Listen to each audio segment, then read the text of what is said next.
Como estamos sobrevivendo aí nesse período esquisito em que estamos vivendo? Bom, tenho visto alguns filmes e fico sempre com vontade de fazer. A gente já falou sobre isso aqui, mas acaba surgindo um livro, aí o livro vem um outro filme, vem um outro livro e não dá tempo de fazer isso, porque isso aqui é uma grande diversão, é um grande prazer e uma tentativa de organizar as ideias das leituras para que, sei lá, um dia, para alguém que precise, queira pensar, até para mim mesmo, para que eu possa rever as ideias que os livros inspiraram. Bom, eu terminei de ler o livro do Juliano da Empoli, Os Engenheiros do Caos. E é mais um desses livros que, de repente, quase como se fosse uma espécie de Borges, eu estivesse lendo o mesmo livro, né? Um livro que se desdobra. Eu li no ano passado o da Kakutani, que eu falei aqui, mas eu não estou lembrando do título agora, que vai falar de fake news, né? E acompanha o Trump nos Estados Unidos. Aí li esse ano o do... tá até aqui. O Estado Pós-Democrático, do Rubem Casara, que é justamente isso que a gente está falando agora. E peguei esse aqui para ler, que já terminei, e resolvi, eu tive uma oportunidade única na vida, que foi ir a Barcelona. E como não tinha grana para comprar equipamentos eletrônicos, tênis e essas coisas, eu fui comprar livros. E fiquei muito curioso, né? Porque como eu sou de língua espanhola e de literatura hispano-americana, eu fiquei com muita vontade de comprar todos os livros que podia. E comprei esse livro aqui. Memória del Comunismo, de Federico Jiménez Los Santos. Aí eu terminei de ler o Empoli e peguei esse gigantesco aqui para ler. Não estou me priorizando a ler muito rápido, mas lendo lá devagar.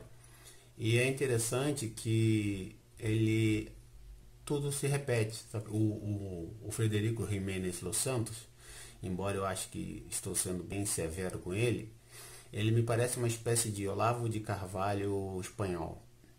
Mas sobre ele nós vamos falar um pouco mais à frente. Vamos falar então do Engenheiros do Caos do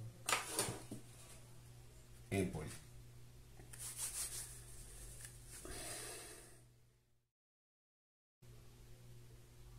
Então, o nome Engenheiros do Caos está pensado para um grupo de profissionais que surge nos últimos 20 anos com uma força... porque é muito difícil falar surge, porque as coisas sempre existiram, elas apenas vão sendo aperfeiçoadas. Mas esse profissional, ele é o responsável por direcionar as campanhas políticas da atualidade. E ele existe em todo o mundo em atuação hoje, pelo menos no mundo ocidental dito democrático. Qual é a função dele? A função dele é mensurar quais são as melhores propagandas para atingir determinado público. E não é mais aquela propaganda que a gente viveu na década de 90, 80 e para trás. Agora, esse engenheiro, e o nome vem basicamente da ideia do físico, ele é responsável por receber uma gama gigantesca de informação disponível nos Facebooks da vida, nos WhatsApps da vida, e montar, através de uma série de sinais que nós generosamente oferecemos a esses meios, montar um meio de nos atingir, direcionando o nosso comportamento para aquilo que a empresa que contratou esse grupo de engenheiros, deseja.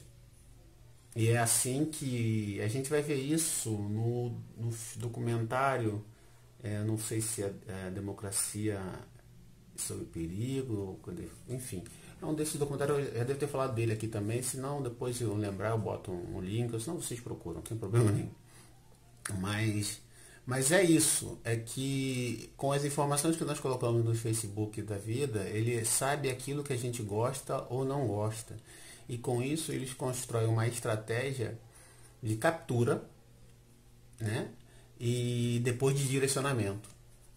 E as técnicas são muito interessantes. Eu lembro do documentário, mas ele comenta também no livro de que em algumas regiões, por exemplo, no Brexit da Inglaterra, quando a Inglaterra decide sair do bloco europeu, do bloco do euro, eles trabalham campanhas de desmotivação das pessoas mais suscetíveis a serem desmotivadas. Dessa forma, essas pessoas não vão votar. E o outro grupo, mais suscetível a votar, é estimulado a votar no candidato que lhe interessa. Eles usaram esse recurso no Brexit, usaram nos Estados Unidos de Trump e usaram, eu só não lembro, num país do Caribe, que eu não vou lembrar agora, que esse país ele é dividido entre... Isso está no documentário muito melhor do que aqui. Ele está dividido entre uma população muçulmana, indiana, e uma população africana. A população africana, pela sua constituição histórica, tem um relacionamento menos subserviente com seus pais. Então, eles não obedecem sempre à decisão dos pais. O que esse grupo fez? Montou uma campanha de propaganda que fez com que essa garotada aqui desistisse de ir votar. Por quê? Porque a política não é nada, porque todos os políticos são canalhas, porque etc, etc, eles só estão interessados nele mesmo. Ótimo. Esse grupo não foi votar e o grupo dos indianos, que era o que tinha pago pelo serviço, fez com que todos os filhos fossem votar, todo mundo votou e o candidato dos indianos ganhou a eleição. Então, ele usa inclusive esse argumento de que a política não tem jeito, todo mundo é canalha, para fortalecer o seu candidato. E eu fico pensando que, evidentemente, a gente sabe que nas eleições brasileiras esse mecanismo foi utilizado com força total, né? Esse livro também é um livro que vai falar, o subtítulo dele está aqui, ó. Como as fake news, as teorias da conspiração e os algoritmos estão sendo utilizados para disseminar ódio, medo e influenciar eleições. Então, assim, as fake news já era. Isso aí já faz parte da estrutura e eu acho que se alguém quiser jogar esse jogo, vai ter que bolar um jeito de desmontar. Talvez o que fez o AMLO lá no México, mas eu não sei se a gente ainda tem estrutura porque esses engenheiros e esse grupo pago, eles não têm princípio ético. Ou tem. O princípio ético é vencer. E se para vencer você tem que mentir, não importa. Isso é o mais barato, o mais fácil para fazer. Basta você ver os exemplos dos nossos governantes no Brasil, né, o presidente, e os exemplos de quem acompanha o governo colombiano, né, que é uma farsa, que não existe, e o governo de Trump, que existe, mas existe sobre essa nova plataforma de trabalho que é eu posso mentir quanto eu quiser e depois eu desminto quanto eu quiser e paciência. Porque são tantas mentiras lançadas todos os dias que já nem a relevância desse ato diz alguma coisa sobre mim e eu sou capaz, através de uma máquina construída com os engenheiros do caos, de produzir uma narrativa que chame mais atenção do que as minhas mentiras. Então, eu fico imaginando algo que não sei se já pensaram, provavelmente sim, porque nada é novo.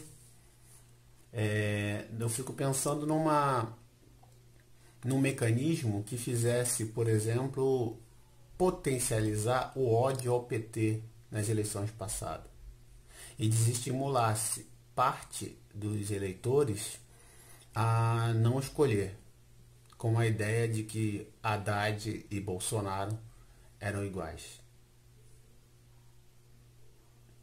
Então, quer dizer, não sei se a gente vai conseguir pegar isso, mas como essa foi uma técnica utilizada na Inglaterra, nos Estados Unidos e nesse país caribenho que eu não lembro o nome agora, São Domingos, não sei, é muito provável que isso seja usado aqui e que ninguém nem tenha percebido, porque o ódio já estava ali alimentado há quase 15 anos de uma narrativa como se essa narrativa fosse nova. O ódio já estava ali tão pronto para fluir que passou despercebido que você tirar um grupo de eleitores com um mínimo de comportamento progressista das eleições podia ser feito construindo o discurso de que todos eles são iguais. Bom, dito tudo isso, o livro, né, esses engenheiros foram contratados por nomes que a gente também já ouviu falar, que é o do Bannon, que é o do Mercer, Robert Mercer, Stephen Bannon, que estão ao lado do Trump, ao lado da família Bolsonaro, e vão produzir, né, essa nova etapa que a gente está vivendo, que é a etapa em que os valores liberais de igualdade, fraternidade e liberdade já não interessam aos liberais, que por isso já não podem nem mais ser chamados de liberais. Enfim, os nomes são os mesmos, mas o que eu gosto de pensar, o que é assustador no livro é a igualdade das ações, entendem? É como se, primeiro, claro, para qualquer pessoa que tem um mínimo de fé numa humanidade, não precisa ser um fanático da humanidade, não. Assim, pensar que a gente não está mais na caverna, que a gente não está mais queimando bruxas, pensar que a gente evoluiu, deu um passo à frente, que isso não volta mais, que é muita otimismo. Mas enfim, quando você vê o mesmo mecanismo sendo usado em todas as regiões e dando o mesmo efeito, e aí você tem agora o Brasil, né, que seguiu lá todo o discurso, o nosso presidente segue todo o discurso. Provavelmente nós vamos atingir os 30 mil mortos que ele um dia sonhou lá atrás, que deveriam ter morrido no Brasil. É um pouco desanimador pensar que isso é uma estrutura posta conscientemente para destruir, e aí lembrando de novo do Casara, o Estado Democrático de Direito, que já era um problema total, todo mundo sabe disso, né? E aí faz a gente pensar também nas nossas revoltas de rua, né? Quanto dessas revoltas foi cooptado para dizer o que elas não diziam e serviram para o que elas não pretendiam servir. Então, ver o livro é muito desanimador e ao mesmo tempo precisa ser animador, porque você, depois de ler o livro, você ganha uma visão panorâmica para tentar pensar em alguma estratégia que eu ainda não consegui pensar, vou ler mais e talvez descubra que eu não vá conseguir, enfim, mas vamos lá. E faz porque aqui no Brasil, não sei, no Rio de Janeiro, pelo menos no meu grupo, nós não temos uma visão muito grande do que acontece nem no Brasil, mas vamos fingir que a gente saiba o que acontece no Brasil. A gente não sabe o que acontece na América do Sul, né? Então, assim, criou-se uma narrativa da Venezuela como uma grande vilã, que a população está passando fome, etc, etc.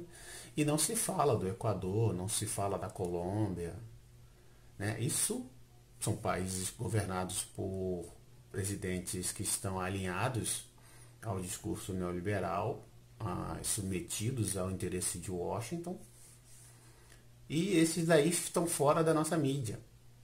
E a Venezuela é alvo, evidentemente, já desde 2000, mas o problema é que nós não percebemos isso.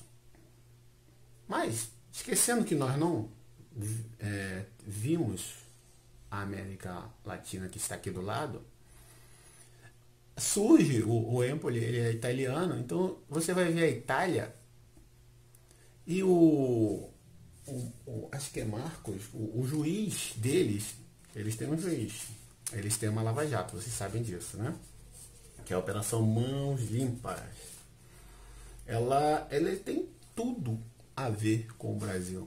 É como se você estivesse vendo a mesma história, só que com mais mambembe, claro. porque nós somos mais miseráveis, a desigualdade aqui é maior e o estrago, consequentemente, será maior. Mas então, o que é assustador no livro é essa proximidade do mecanismo sendo posto em prática.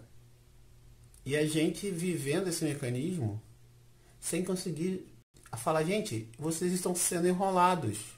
O que virá vai ser muito pior. Né? E agora a gente tem aí um país enlouquecido, milhares de famílias vão perder pessoas que amam, e a gente vai tentar ver para onde é que essas pessoas vão canalizar essa dor, esse ódio, né? Se elas vão entender que isso faz parte de uma escolha feita lá atrás e que elas foram levadas a essa escolha por uma manipulação podre, ou se elas vão continuar alucinadas, porque o livro tem uma citação do Woody Allen que é sensacional, né? O Woody Allen diz: os maus descobriram algo que os bons não descobriram. Ou foram capazes de algo que os bons não foram capazes. Então, os bons vão perder. E isso faz pensar nessa aproximação da Lava Jato com a Operação Mãos Limpas, os seus juízes que viraram políticos lá e viraram políticos aqui. A consequência disso, que você destruiu um sistema político tradicional, destruiu, bota entre aspas, porque a gente sabe que não destruiu, tá aí o Roberto Jefferson abraçando o atual presidente. Mas se diz para as pessoas que você destruiu, as pessoas desesperadas por algo diferente, bota diferente entre aspas, optam por tentar o jogo. E na verdade é tudo uma repetição que nós, com a era da informática, da inteligência, do estudo, etc., não somos capazes de antever e de criar uma cura. Bem, eu vou pegar um pedaço para ler, para vocês terem uma ideia, porque eu marquei todo, o livro é assustador. Ele vai falar também, evidentemente, vocês devem imaginar, que tudo que tem na Lava Jato tinha na Operação Mãos Limpas, um apoio da imprensa, perversão da Constituição, ou seja, passar por cima de algumas coisas. O resultado não importa. O único problema que diz aqui, que é muito legal, a única coisa que você não pode ser é entediante. E acho que isso tem tudo a ver com o nosso querido Trump, Bolsonaro e seus pares, né? Uma coisa que nós não vamos poder dizer jamais é que esse governo é entediante.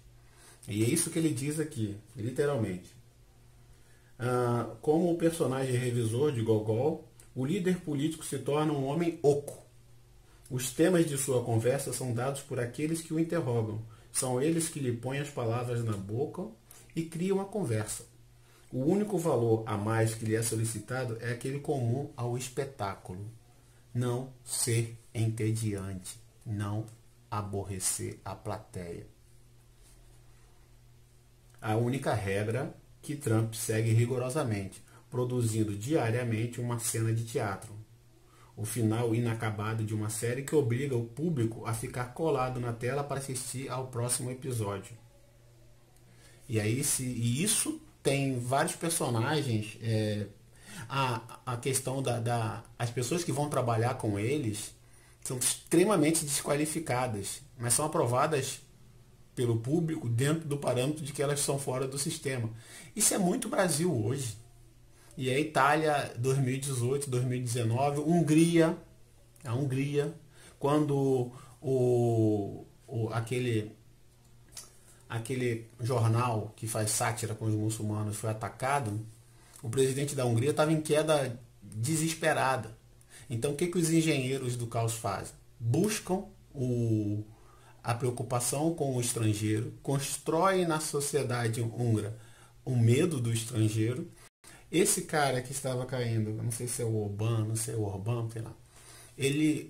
O Orbán tem um outro nome parecido, enfim. Erdogan, Orbán, enfim. Ele vai trabalhar junto do seu grupo de marketing, e outra palavra que a gente precisa aprender mais sobre isso no futuro, porque o marketing agora agora não, mas o Hitler já sabia disso, mas tá juntinho com os mecanismos de dominação, ele vai fazer a população de um lugar que tem 0,8% de estrangeiros ficar com medo dos estrangeiros e fazer com que ele volte a crescer e dar a ele superpoderes, que é o que ele tem hoje. E está fazendo o que está fazendo. Então eu acho que a gente tem que parar tudo. Parar tudo. Agora, o problema, né? Claro, o Brasil, um país como o nosso,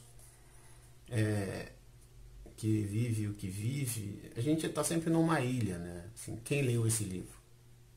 Quem lê? E quem lê, lê como? Então é muito difícil construir algo, até no sentido de proteger a população, né? Porque a própria população vai contra si mesma, não sei. Assim, escolhe coisas que são produzidas numa história que não faz o menor sentido. Eu li em algum lugar, eu ouvi em algum lugar a definição de política como política é a relação entre uma população, um grupo, a política é o controle de um grupo sem escrúpulos de um grupo sem memória. Isso é um clássico, alguém que falou, é muito já batido, vocês não vão ver por aí, mas é mais ou menos isso que a gente está vivendo, né? A população escolheu um novo num cara que tem 28 anos na mesma história. E a questão não é porque a população escolheu, é como você faz que alguém escolha contra si mesmo. Ou seja, tem que procurar mais livros. A gente se vê. Tchau.